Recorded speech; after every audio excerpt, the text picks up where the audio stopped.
Hey, just a quick one from me before we do head over to the conversation. Firstly, thank you so much for deciding to watch the full version of this episode. As you can imagine, it takes a lot of effort by multiple people in order to get these episodes up on YouTube for you to enjoy. So all I ask is while you're watching, if you do find yourself loving the conversation or that you're taking something useful away from it, then please do hit that subscribe button if you haven't done so already. Because that shows to me that this episode was delivering to you what you expected of it. Plus, the more subscribers, the higher the quality of the guests and the content that this show can deliver. That's it from me. Now over to the episode.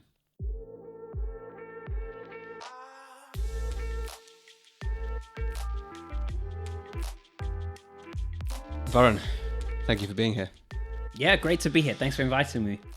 When I come across people much like yourselves, where they're having this sort of big social impact, they're having a big influence of the work that they do, I often view them in this way of it was always within them. They were kind of born where the midwife or the nurse, they've come up to the parents and said, this child has a higher brain capacity for resilience and intellect than, the other babies that we deliver. And then the prophecy carries on, and they kind of all through their years, you can just tell that they're going to achieve something big, right? That kind of thing. But then, as I research into the guests, you begin to see how just relatable, normal, and almost similar their lives are, right? There wasn't this guiding light that's shone upon them, and then after that, they're on this, path of making a big change in the world. But what you often see is that there are these influences that have come into play, or something innate that has changed at one point in their journey that's ultimately made them sort of shift the view of the world in terms of what the world has to offer them and what they have to offer back to the world. And that's what I love about this show. It gives a chance to uncover that. Yeah, great. So what I'd love to know is, what do you know about taking it back a few generations, the story of what brought your family from the previous generations to where you are to today? Oh, wow. What a question to start off with. So, without going through like a whole family history, my granddad was in India and my grandma was in Kenya, and they ultimately eventually made it to the UK. But they had a huge amount of sacrifice involved. And I think they also, just when you think about the marriage they must have had, where they had to spend months apart, where I think my granddad initially came a few months before to set up an initial foundation and base in East London. And then my grandma came with, I think, we had two kids at the time, and came, I think, 6 months later. And I think, nowadays when you talk about couples living apart for 6 months, when the mum has to have two and is looking after two of the toddlers, like, it's almost unheard of. And the sacrifices that generation made, I just think they didn't even make a big deal out of it. They just pulled up their socks, were like, this is the opportunity that's presented before us. Let's try and make something of it. And for them, that was coming to the UK and all the opportunities that being a British citizen might bring.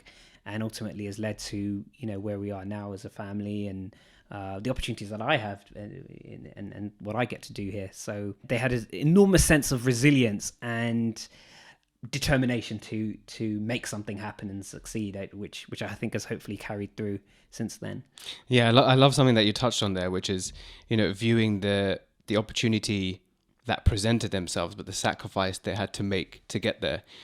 These are words that we very much associate nowadays with people who do think outside the box, entrepreneurial, people who take the opportunity and the risk to step outside their 9-to-5 job, right? It's very relatable, and it's something that I love to sort of highlight, because this idea of the entrepreneurial mindset or the success mindset, it's not a new age thing. It's been around in different forms, right? And like you say, they almost take it for granted what they're doing, because either they got moved into a situation where it seemed obvious to them, but it not necessarily is. Do you know, was it something that they saw as quite common of the people in their community or around them? Or do you know if they got the sense that they were really stepping outside of what was considered normal or like culturally expected of them? I think back then they really did. That was the norm, right? I think the norm was to take it whatever is presented with you on the chin and sort of make the best of it, right? If the whole I think in Kenya at the time the entire family were living in one room. I think it was the whole bungalow they had was just one room, but they didn't. Nowadays you would be everyone would be screaming if that was what their living conditions were. But I think back then they would just look around the community, look at what they're doing, and just be like, we need to. This is just the norm. This is what we have. This is what's been dealt for us, and we have to make whatever we can of it. And I think my grandma actually did her whole degree and studied from within that same room. I think she had one child at the time as well. So, and nowadays with all the resources we have and things that are available to us, it's almost insane to think that people did stuff like that. But honestly, I don't think they would have. I actually don't think they stopped for a second to think, oh, this is strange or this is not unusual. I think they just were like, we need to make this work and we need to do something about it. And it's really quite inspiring to think back to it, actually. Yeah. You mentioned resilience as well, and normally resilience is coupled with a certain element of struggle. So the sense of it's almost a fight or flight, and you choose to fight because of resilience. Yeah. What was the situation there where you thought their resilience was tested? So the first was that I know that my grandma was very keen to get a degree in education. She wanted to be a teacher. But at the same time, life was happening, and they had, I think it was about three young children at the time. And normally you would never try to do a degree and raise a small family. And also, when you have relatively simple living conditions, you would never try to sort of do all of those things at once. It's like almost like a recipe for disaster. And there was just this resilience to make it work regardless of whatever happened and whatever was presented to them. And yeah, really did it without making a fuss as well. I think nowadays, if people were to do that, they would go on podcasts and write books about it, right? With these guys, they didn't even, they're just like, meh, yeah, we did it. And, now we're here and now we're doing this and now we're doing that. And it was just like, almost like just a course of passage that happened. That was just a natural thing to do. And really quite remarkable. What sort of trickle-on effect did you see that have in the way you were raised?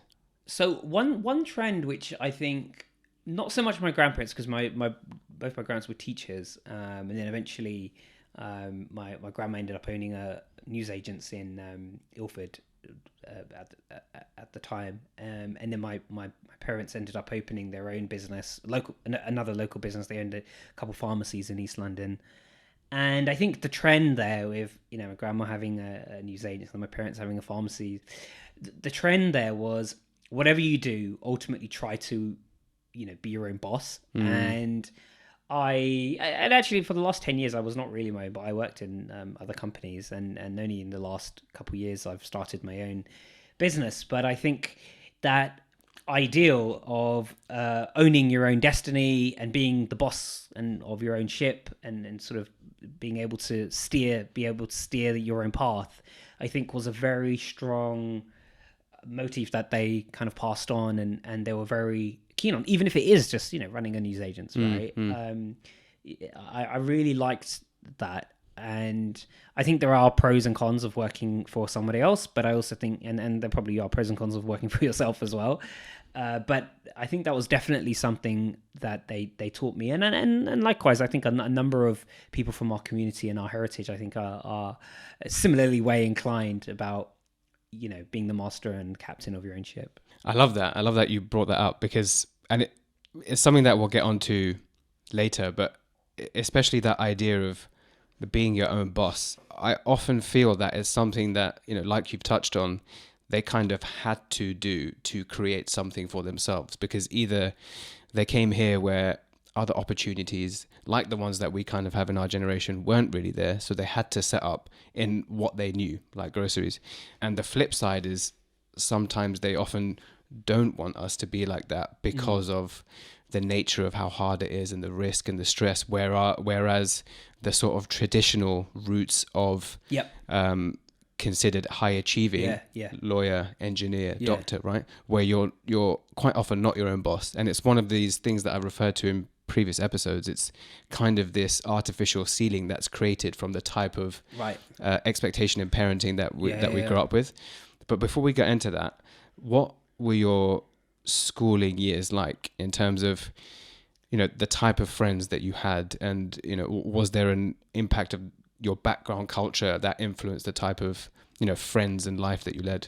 That's a good question. I mean, my school was in Ilford. It was literally Ilford County High School. Or we a lot of people used to call it Indian County High School because it was literally like 80% 80% diverse, basically. And so I think, you know, inevitably it was reflective of the community, that the catchment area of the school, for starters. So it was quite natural that it would have that. And so yeah, it was a very diverse friend circle in that sense that I had out there. But you know, my parents were always very keen for me to meet people from all cultures, and particularly I remember at my school before that, it was sort of more the opposite. There was I think maybe 2 or 3 brown faces in the entire class and everyone. So and even then my parents were never that much different. They were like, you know, you need to be friends with these people and these people, and you know, learn from them, right? What have you know, I'm sure you've got something to give, but also you've got something to learn from them too. So they were always very adamant that I mixed with different groups of people and got to learn the different cultures. And actually it's better that way, because when you go out into the real world after school, you know, the world is diverse, and you do need to get along with lots of different people who come from different backgrounds. So yeah, I'm really in favor of that. I love that you said that. It's something that I've probably indirectly realized from the stories that I gathered from my dad and his family. So they owned a grocery in Uganda. I think one of the largest in Jinja, which is where they're from. And so, you know, when I was gathering their stories, understanding how when they came here, and even when I look at them now, they find it really easy to meet new people, mix in with them, no matter what that background. And I guess it's something that I kind of take for granted growing up, because it's just what I see, right? It's what I know. And in the same way of, you know, the friends I had in school, similar to what you were saying, a very diverse mixture of people. I didn't find it harder to speak to people from certain backgrounds or walks for life. But it's almost because owning that kind of business, they were exposed to the Europeans that live there, right? And so by nature of their business, they almost had to know how to speak to them, speak the language, and obviously language is a massive way to connect. So kind of just echoing what you've said, it's that feeling of seeing them adapt and commingle. It makes it so much easier for you to, especially in those early years where you're kind of forming the understanding of social dynamics, to be able to do that. And, you know, like you've touched on, it probably has had such a great impact on how you've been able to do what you've done with the businesses that you've run. You, from what I understand, studied law. Somehow. Why law? I was very interested, actually naturally interested in, well, first of all, like history and English. Those were my strong suit subjects. So I was very different from the maths and the science gang, which was quite representative of my school at the time. And I loved the idea of forming arguments, debates. I joined I was part of the debating society. So law was very natural. I think a lot of Indians go into law because they think it's a you know, well paid, highly regarded profession. But for me, I actually just genuinely loved the subject matter. I enjoyed my degree, actually. I loved learning about the different aspects of law, family law and criminal law and you know, jurisprudence, all these crazy concepts which you hear about in the news and things. I didn't go into the profession. I think I spent about a year working in a corporate afterwards but I kind of knew I probably wouldn't spend that long in law because in my heart, I knew I could never spend the rest of my life living in a corporate sort of box. That was never sort of what I think I was destined for. I did trial it for some time, but yeah, no, to answer your question, law, I think I was genuinely, and still to this day, hugely interested in. I think the skills you gain from doing law, by the way, are just so invaluable to whatever you end up doing afterwards. From the way you look at agreements and draft emails and, negotiate with suppliers, it helps you in so many ways. So yeah, big thumbs up for law for me. Yeah, it's funny you say that because, there's that common quote that people say that Steve Jobs says, which is you can't connect the dots looking forward. You can only connect it looking back, right? And at the time, it might seem like, why am I here? Why am I doing this? But to be able to reflect and see how it's helped you absolutely get to where you are today. Yeah. Sure. But are you able to pinpoint that moment where you knew law wasn't in your destiny? Ooh. It was probably actually after I graduated and then spent a year working in New York. I was working for an investment bank in a legal compliance type role. And it was then actually when I was like, okay, I spent 3 years having fun learning this stuff and going through the exciting arguments and all these crazy court cases and all these laws that were formed in our country and are so interesting. But when you actually go into a profession and you're sitting in this office pushing paper in this box office from 8, I think I was in the office from 8 till 6 or 7 or whatever every day. Actually, things aren't that enjoyable. You have to really love it to want to give all those hours. And it's not necessarily interesting stuff either, right? It's very dreary financial contract commercial type stuff. It's just numbers on a screen or on the paper, and I found it very difficult to connect to that. And I was like, if this is going to be the rest of my life, then I don't think I could live, doing this any longer. And it was in that year that I decided that I would only spend about a year doing it, and then ended up leaving. And I've never actually looked back since. A few people asked me a few years after, "Oh, will you consider going back into law?" And I was just like, "No, that ship sailed a long time ago. I'm on a different path now." And that's sort of got me to where I am now. Yeah. I love that. There's this term called the region beta paradox. I'm not sure if you've come across it. It could also be something, I heard it from this other podcaster called Chris Williamson, and I'm not actually sure if he came up with it himself. If he did, it's great.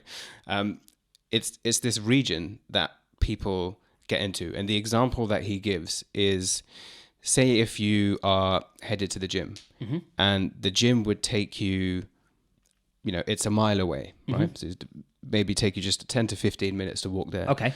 Suddenly that gym closes and it's 2 miles away. Right.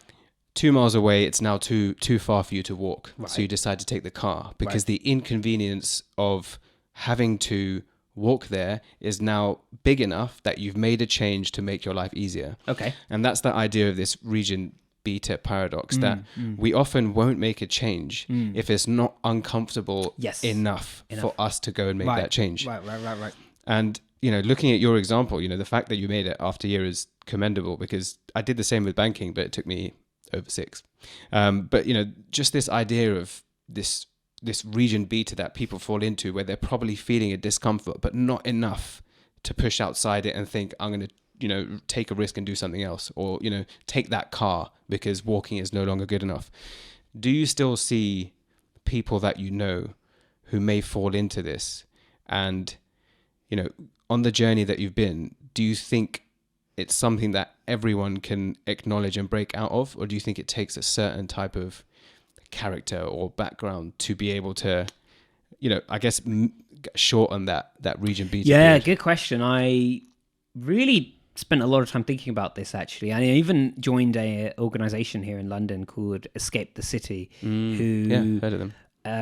Who were quite new at the time. I think I was one of their founding members, or whatever they had. And This was like 2014, I think it was 2013, and one of the biggest questions they ask is, I want to leave my job, but how do I, I'm not quite, as to use your example, I'm not quite uncomfortable enough to make the jump, and I'm a little so they're sort of for people who are in the high sort of middle of the seesaw or whatever, and ultimately the biggest thing, and this is sort of something I can recommend, is you have to come up with a plan. It's a bit like I don't know, quitting smoking or something. There's some people who go cold turkey, and then there's others that will phase it out over a period of time. So it's quite similar. You have to sort of wean yourself off your job, but the way to do it is potentially to come up with like a 1 to 3 year plan, perhaps start saving money for your exit, whatever it might be, and at the same time be looking for what that next thing is. I think there's this ideal, perhaps it's come from the movies or whatever, where someone just walks into the office one day and like throws all their papers up into the air, I'm out of here. But the majority of people, they don't do that, right? Majority of people actually come up with a reasonable plan for what how to do it. So that was the first thing, is you come up with an escape plan. Like this is your breakout of how you're going to break out of jail, and you come up with a 3 year runway, if you will, with. So that's the key thing that I would recommend doing. The other thing, though, I have to mention, and you mentioned about background, is like there are obviously periods in your life where it's probably easier to do this than others. For me, I was very adamant that if I'm going to do this, it has to be like now in the next 5 years, or it can't be when I'm 30 plus or later than that, because when you leave uni, generally you don't have too many dependents, right? You probably don't have a mortgage, you probably don't have any kids, probably don't have a partner. You're kind of young and wild and free somewhat, and that's a great time to really start the experimenting when you don't really have a huge amount of overhead in your life, and and you're earning. So that's a great time, I would say, from when up until you start getting older. I'm not saying it's impossible after that point, but it does get harder, and you have to start thinking about things in a much longer term way. Yeah. So if you are going to escape and take that leap of faith, then I do think there is a bias towards doing it when you're younger. And actually, I mean, in tech startups as well, even like one of the most famous accelerators in the world is Y Combinator out in California, in Silicon Valley. And even they say this. They even say, look, if you're going to start your startup and take a swing at your big idea, you're better off doing it in your 20s, because you have less dependence, right? As I said, but the other thing is that you're also held in a place where you probably can wake up at 5 in the morning or 6 in the morning and go to sleep at 1 in the morning, and you can still function really, really well. Yeah. When you start hitting 30 and stuff, it's really hard, right? And they were like, you can actually go at your company for like 7 days a week and work like a hamster going on a hamster wheel, and it's true, actually. When you're younger, you can do that. So that's a good time to take a swing at it. Although, having said that, I started my company when I was post 30, but there's a slightly different story around that. So it's possible to do it at all ages, but I do think the odds are better skewed when you're younger. Do you think that sort of hardworking mentality that comes with, especially the startup life, but kind of any walk of life, in your case has been influenced by, I get, maybe seeing, your parents or your grandparents and their hardworking mentality in what you were talking about earlier? Yeah, absolutely. They worked flat out, they made ends meet, and starting my company, it's been the same. Obviously, it's not exactly the same type of thing. It's not in tech, or they weren't in tech or anything, but you try to make something happen. You try to make it work. You pull out all the stops to achieve whatever you need to. And I actually think that's actually part of our culture, as part of our heritage, actually. I mean, you walk down, people walk around in Liverpool Street or Shoreditch or somewhere, and they think, oh, wow, look, all these entrepreneurs are, building these companies. The most entrepreneurial place I've ever been is probably a village in India, right? You walk down a street, there's someone who's making like pots and pans out of like nothing in the front of their house. Just the red sand and water. Right, right. And there's like, animals walking by. And then, you go to the next place, some guy's making like corn on the cob on top of some, rust steel thing. Next place, someone's painting something. And you have to respect the hustle. Like, these people are literally just carving out these crazy business concepts, right, and peddling them to the next customer that comes along. That's proper entrepreneurship if you think about it, right? When you go back to the most rudimental basics, it's not sitting there with a MacBook and Pro and a hoodie and all that and an iPhone. It's actually, that's the core fundamental. So entrepreneurship's been in our culture, in our blood, if you will, since millennia, I think, because of what they were like in India, right? It's just it's reminded me of, probably is the last time I went to India, which is quite a while back, probably coming up to 10 years now. And you go to one of those markets where they have amazing different colored shawls or elephants made out of clay, like you say. And I remember there was this one boy who must have been between 6 and 8. To this day, I've never met a better salesperson. Yeah, right. Yeah. And he didn't even, I get, there's this whole child labor and children treated as an asset before they've even had a chance to form themselves. He didn't look like it was something that he was struggling or being forced to do or, tired. Right. Very well, looked after. But, like I say, he was selling something like homemade bracelets that his mum had made. Yeah. But just his delivery and also persistence, but in a very endearing way. Yeah. It's just reminded me of that it's, it's incredible. And part of it could come down to necessity breeds, that innovation where there's more of a need for them than us. But that's true. Yeah, like you say, that whether that is the reason or not, it's super entrepreneurial the way they think. So it's this is one I'll never forget. But okay, so you left law. What came next? Then I actually ended up, I wanted to get into tech. This was like 2013 at the time. So it was very early for the tech community in London. There was no Deliveroo, there was no Monzo Bank. It was a very early stage. And I had heard about tech being this new thing, particularly because I'd just come back from New York where it was slightly more taking off. But London, UK had barely any scene. And I'd never heard about it at uni. There was no tech entrepreneurship society, nothing like that. But I'd heard about this scheme, this accelerator called Entrepreneur First out in London, and I applied to Entrepreneur First and ended up getting a job. I was an intern initially, and then I ended up getting a job at one of their very early, I think it was literally the second cohort they'd ever done, called Hubble. It was like an online marketplace, a bit like Airbnb, but it was for office space rather than homes. Great company, still going. Yeah, they still exist, right? Still going strong. Yeah. And I was the first employee, and I would, back then I said to the founders, I'll work for, because you guys are so early, there were only just the two founders at the time in a little dungeon in London Bridge. And I said, look, I'll work for you guys for free, which, by the way, being only 21 years old, 22, you can do, right? It's like what I was saying before. When you're older, it's a lot harder to even do anything like that. But when you have no dependencies, you've got nothing really to lose. You might as well, if it will get your foot in the door, you might as well. And by the way, I had no real skills to offer, to be honest, right? I've just done a law degree, worked in a bank. Like, what do I really have to offer any sort of startup, right? Technology startup. So I work for free. I said I'll work for free till you guys get any funding. So I think the first 6 months I was free. Then they raised a seed round of funding, and I ended up getting a job and equity and stuff, which was cool. And I ended up spending, I think, 5-6 years there, which was a lot longer than I think I originally thought. But I learned so much about the full life cycle and growth cycle of a startup, from the very starting all the way to, I think we were raising a Series B round when I left. And that was where I learned everything. It was almost like I went to uni and learned all this stuff, but actually as they call it, like the school of hard knocks, where you actually learn how to build a business. And that was really my education in every possible way, working in that company. And I even met my co-founder for Magic, for my current company, working there too. So it basically gave me everything I needed, the full toolbox, to get to where I was now.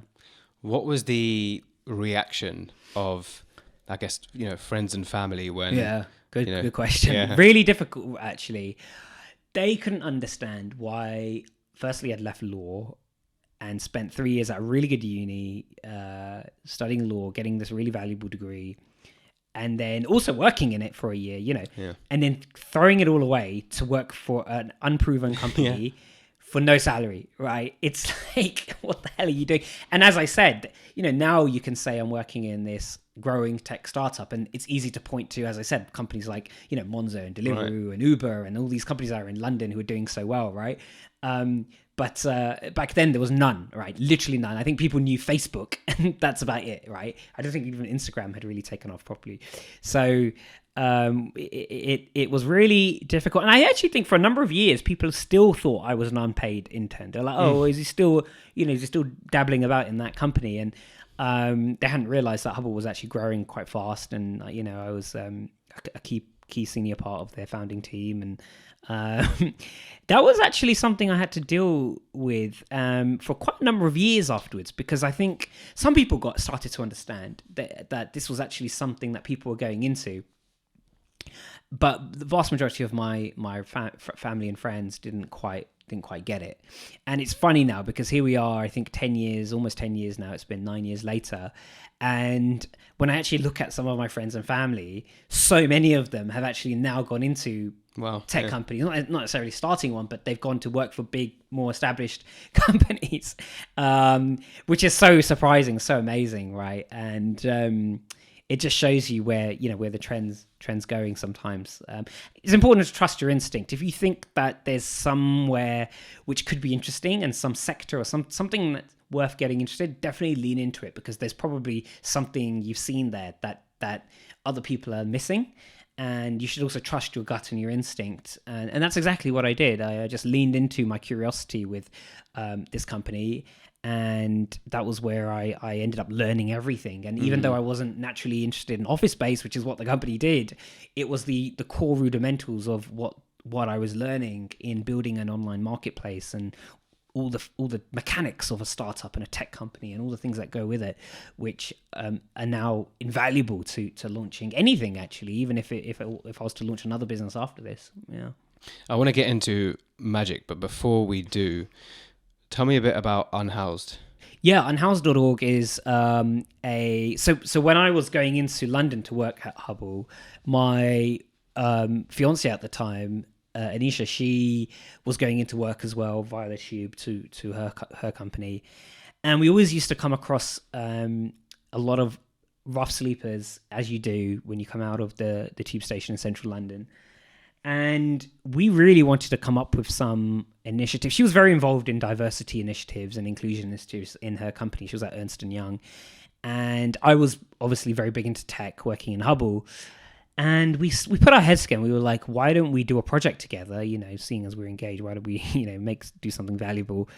And I'm in tech, you're in D&I. Let's put our heads together and form an initiative which can help people, particularly rough sleepers. And we're very keen to do something that firstly benefited people in our immediate vicinity. So, we're not doing something to help people in India or in Africa or something. It's actually here. And secondly, it has to be something that's quantifiable, right? If we can help rough sleepers, we'll know exactly how many of them we've helped. We'll know exactly what the numbers are. So we put our heads together, and unhoused.org was born, which is essentially, it's an online shop for the homeless. We offer up all sorts of clothing, warm clothing and supplies that you can buy online. No different from, ASOS or Boohoo or something.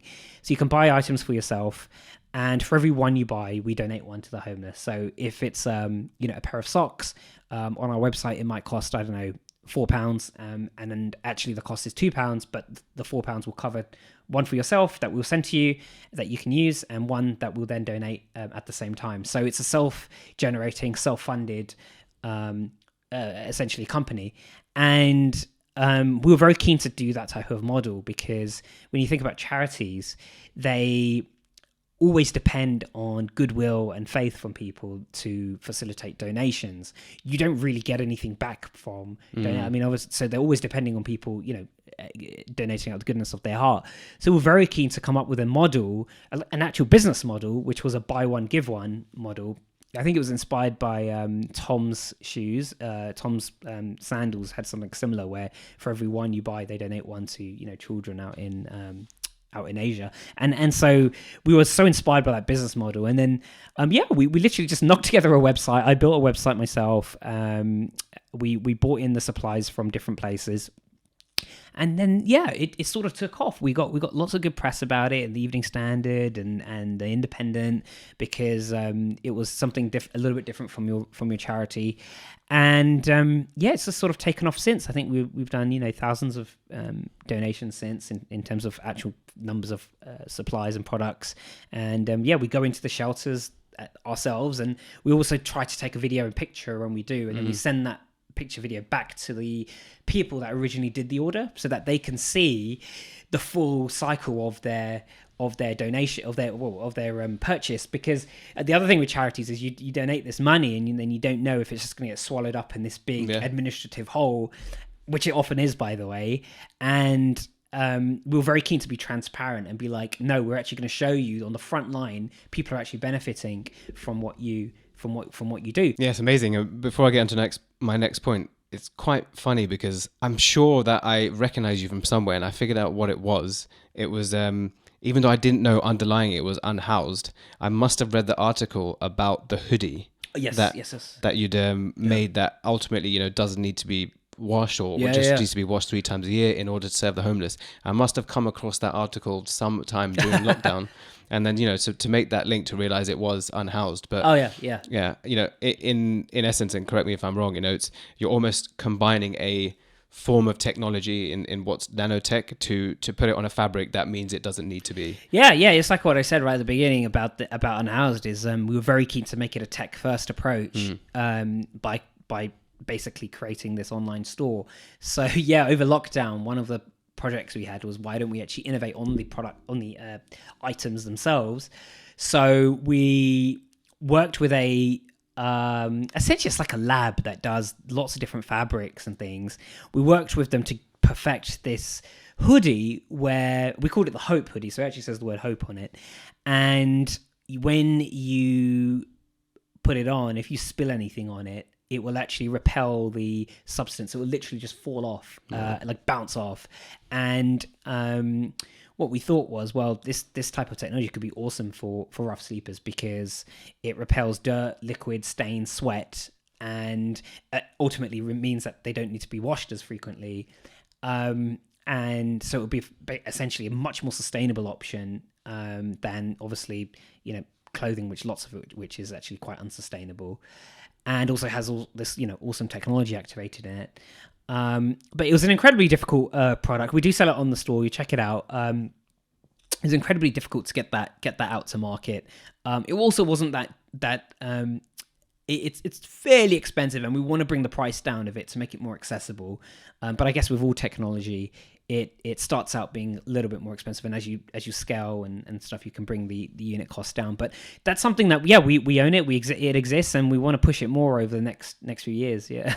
I mean, it's clear to see that where this desire for tech, and also where your skills for tech that you've learned ever since taking that unpaid job has come from. One thing that in these stories of the change makers that I get, there's often a way to trace back why they've decided to take this route of social impact, or social enterprise entrepreneurship. In the same way as this, right? Underlying unhoused is the fact that you're giving back and helping people who need it the most. Yeah. For you, where do you think that side of the desire to create something like this came from? That's definitely from the family. There's no doubt about that, because my grandparents, and also my mum and dad, have been very involved in community work. They are very involved in the local temple, but also very involved in lots of other initiatives, including in homelessness, but also just helping those who are less fortunate, those who perhaps can't read, those who... my mum's done a lot of work helping women who needed access to jobs. So they've always been very huge community champions, I suppose, of helping others. And that's definitely something that was passed down to me. And I guess I put my own sort of 21st century tech spin on it. which is what unhouse.org was. But you're 100% right. Like that came from that heritage of giving and seva, which we've always been brought up with. It's amazing. So magic.ai, this was born out of your own personal experiences. Yeah. What were these? So when I was building Hubble, the previous startup, and also it was my early 20s, as I was saying, I had very bad dietary habits that I had sort of exported from university. So I'd never really learned how to look after myself. I never really learned about what a good diet is, what's protein, what are carbs. I never really knew about vitamins and supplements or anything.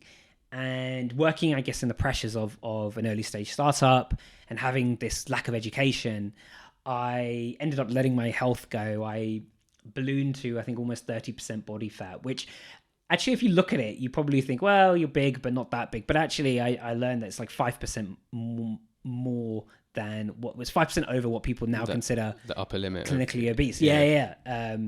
And when you're that going in that direction that early on, you're only going to sort of get worse over time. You're not going to sort of go the other way. So someone told me, I think it was a health professional, was like, you're going to need to do something about this. Otherwise you're going to have future health problems later on. And being, in an Indian family and then having various hereditary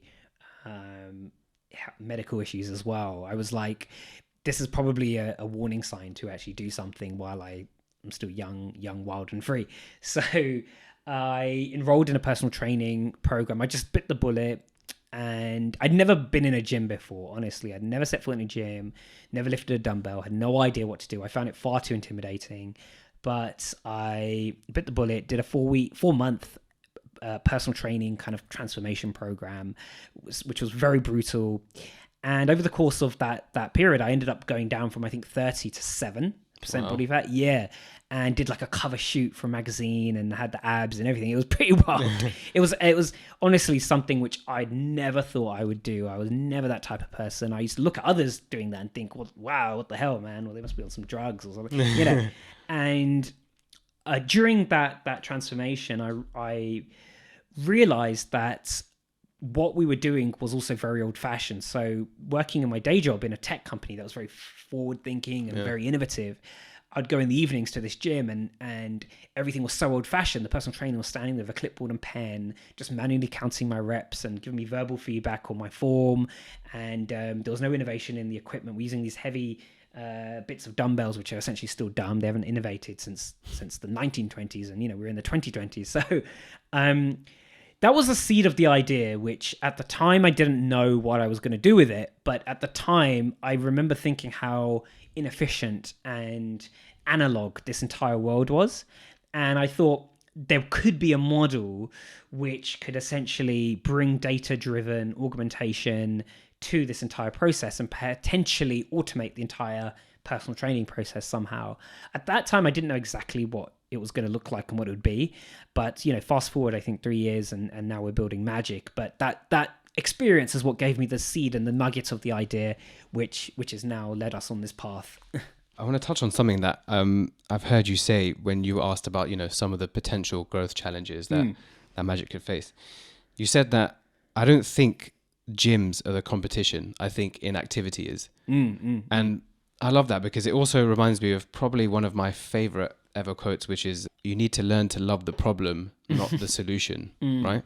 And interesting. Yeah. And I think it's, especially in your case, you found something that was very personal to you, that you went through on your own journey and then wanted to improve. And, there's another thing people say, which is like creativity is connecting dots where other people just see anomalies. Yeah. But, within that, and the sense that I get is for you, it was really about combating this idea of inactivity and, just lack of knowledge of the importance of exercise, rather than trying to be like, I'm here to disrupt gyms and fitness. Right. And, come up with something that's better than what already exists. I think underlying that is this idea of like, what I want to solve is something that I nearly ended up in myself, which is going down this path of, just increasing my likelihood of problems and disease.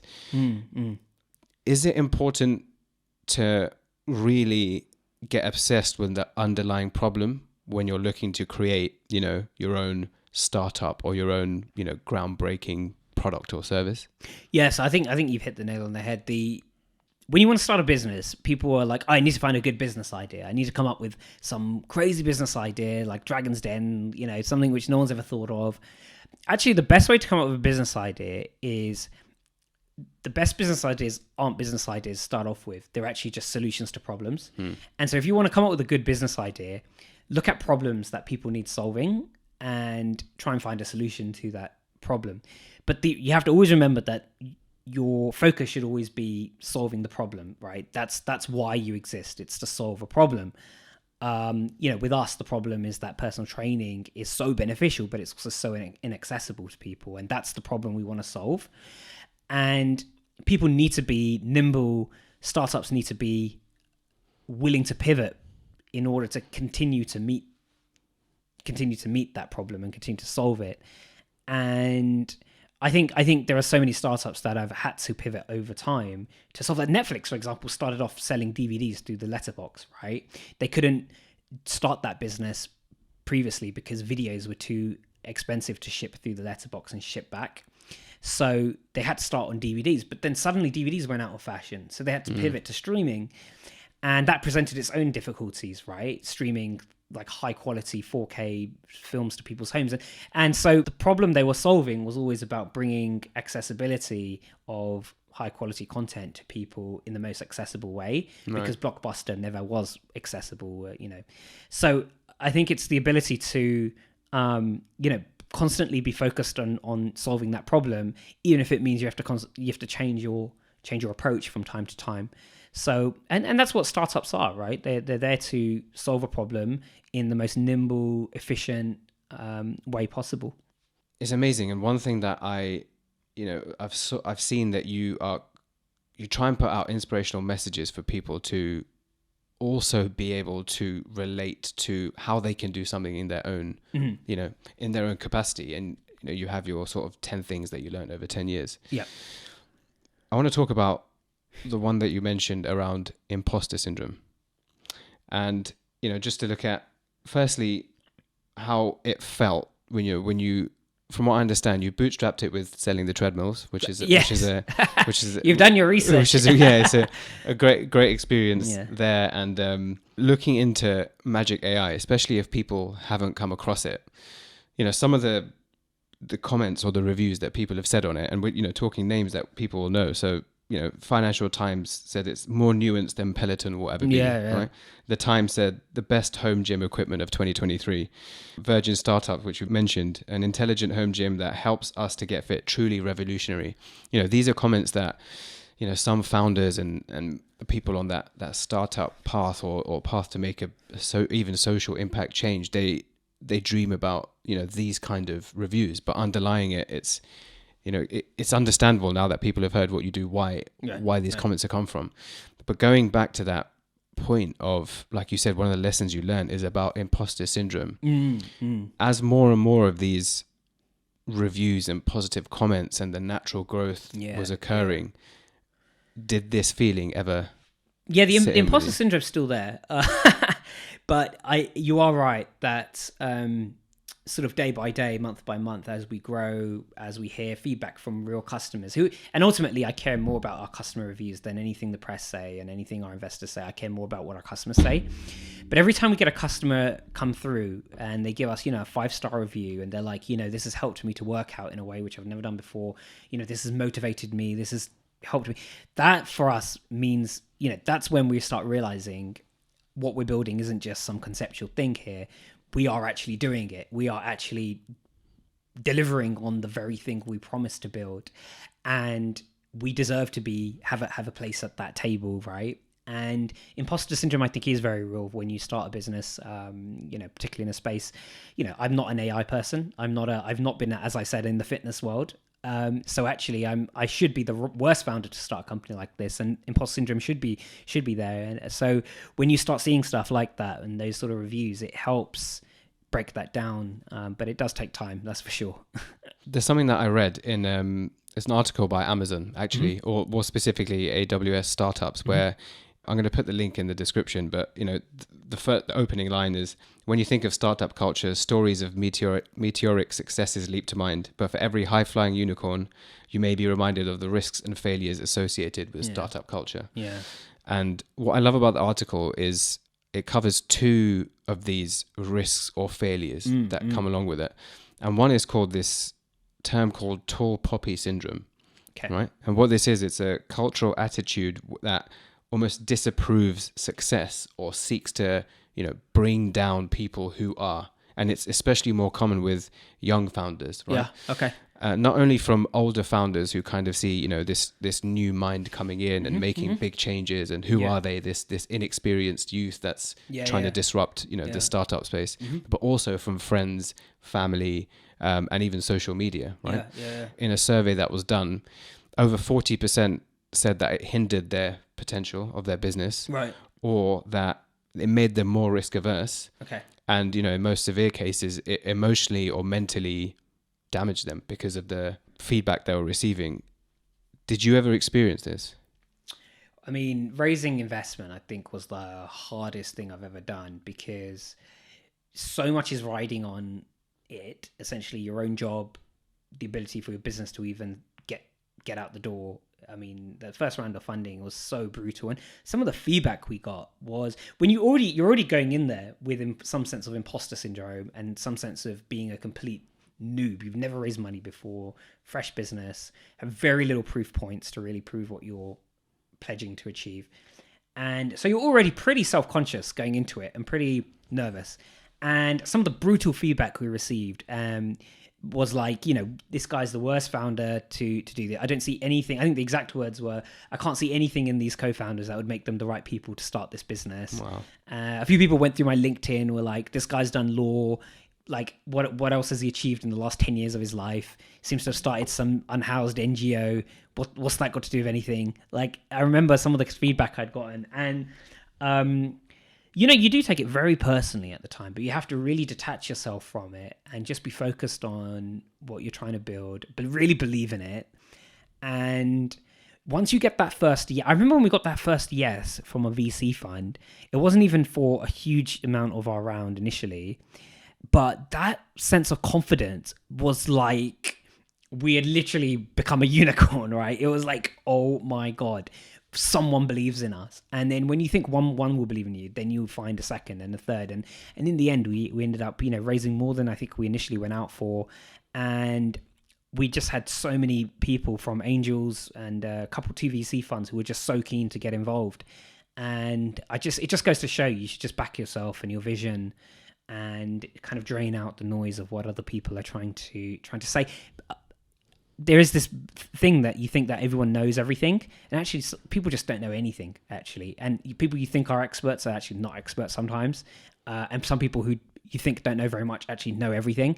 And so really is just go in and back yourself. I love that. Yeah. And I think, even in this article, when it talks about imposter syndrome, it said that I think 3 out of 4 startup founders experience it at one point, and 1 in 8 experience it every day, right? So it's it's one of these things where imposter syndrome makes you feel like you're not meant to be there, right. But when there's a whole room of people who almost feel the same way that they're not meant to be there, then you kind of all connect over thinking you're not meant to be there when no one really feels right. Right? And you just kind of get on with it. So I know one of the other lessons that's really important to you or served you really well, you mentioned, is discipline. Mm-hmm. What does discipline look like to you? I'll be honest. I know the answer. The model answer will be, startup founder running a venture-backed company. You must wake up at 6 and then, do a workout and ice bath and do 30 minutes of meditation and eat healthy. I'll be honest. I have struggled actually to have discipline because there are so many competing things going on at once when you are running a business. Every week is so different. Even just this week I've got coming up, I'm doing 2 or 3 things this week that I've never done before in my life, and it's just preparing for these things. It's just so different from anything else, and it's actually very difficult to be that disciplined sometimes because you have to be flexible. You have to have the ability to jump on something at a moment's notice and be ready in case shit hits the fan and something goes wrong. So actually, you need a sense of flexibility sometimes. So I'm not going to say, like, you do need to be very focused on what you want to achieve each week and each day and have a very clear plan. So discipline is important in that sense, but you also need a real sense of flexibility in being able to, and sometimes if your body is telling you to rest, you should sleep in a bit, not have to wake up, because this is a marathon, not a sprint, what we're building here. And it's important to really just sort of prioritize yourself sometimes. When you went from Hubble to then deciding to launch MagicAI and go down that route, there's this thing where you have your sort of passion, and escaping law and going towards tech was chasing that passion, but ultimately you're still almost like protected under the umbrella of a company. Yes. Then you go down the route of Magic.ai, and in this case, it's taking that leap where you're turning your pleasure into a purpose. And what that does is you're almost pulling the rug, or you're pulling that floor away from you, where you can no longer make that excuse if it falls, because you've put your all into it, right? When you're working under someone and you're trying to build your own thing, if that doesn't do well, you've got that fallback, or you can make the excuses that, but I never put my all into it. When you decide to do what you did, you've decided to take that decision to go all in and take away that blanket of excuses that you can use. What advice would you give to someone who may be at that stage where they're looking to do the same? Oh, good question. So I struggled with this actually, because I wanted to leave and start my own thing for a number of years. I wanted to come up with my own idea, but I just didn't have the confidence in any of the ideas I came up with loads of ideas as well. I had a spreadsheet of like 100 different things which I wanted to think about doing, and I just didn't have the guts to actually follow through on any of them. And I think ultimately you have to take a measured guess, a considered guess on something. If you've got an inkling about a certain business idea you've got, or a certain problem you've seen that you've got a solution to, I think lean into it whilst you're doing whatever you're currently doing. But eventually, I think there's no way of knowing until you jump over the fence, to be honest. It's very rare to have this really fast growing side hustle and then be able to just switch over to it. It doesn't always happen for people. So it's really important. And some startups, by the way, you can't really side hustle. You have to go all in to make it work. So I think bite the bullet and try, because you just don't know until you try. And you don't want to spend the rest of your life wondering either, what if I'd done this? And oftentimes you end up seeing another person start that same business actually, or you see, read about it in the news, someone's come up with a similar concept and it's taken off. So I would just implore people to take a chance on what they believe in, and you're not going to have all the answers until you actually have both feet in. You can't try and figure it all out by being 1 foot in, 1 foot out. I love that. And having seen your product myself, and just sort of reiterating that quote that it is kind of Peloton, but a whole other generation of it. I love it. It looks good, and given the sort of understanding now of the brains behind it, but also the person behind it, it's something that I'm just looking forward to seeing grow. And it's you're doing a great thing, as I've mentioned on a previous episode. But as a ex-fat child myself, seeing how important it is to almost.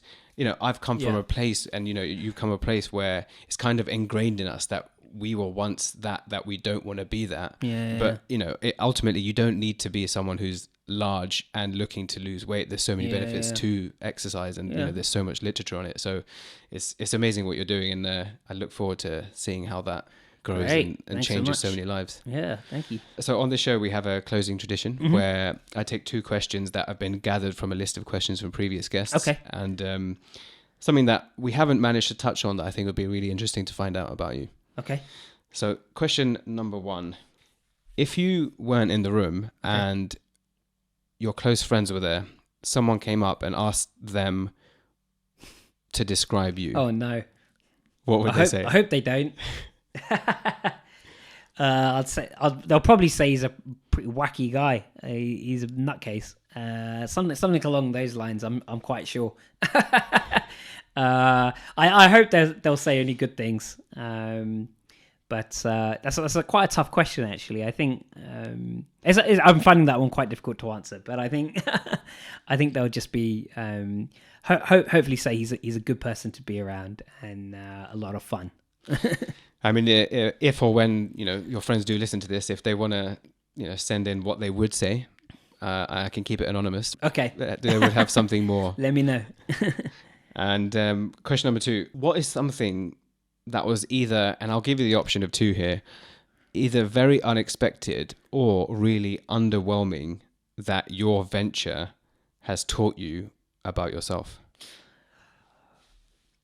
Oh, this is a great question. When I first started out, I thought I was building a startup, and I actually realized that it's the startup that's building me. Wow. Because the emotional process you go through, right, behind the scenes is just such a roller coaster. And the biggest thing I learned is you have to get comfortable with uncertainty. There were so many things that I thought would just go swimmingly well from A to B, and like we nail a hire and then actually the hire just drops out, or we hire an agency who looks so good and then they end up being absolute rubbish and we lose a lot of money, or customers ask for a refund, and we have to return the product. Unfortunately, we haven't had too many of those, but every time it happens, it's almost like soul crushing.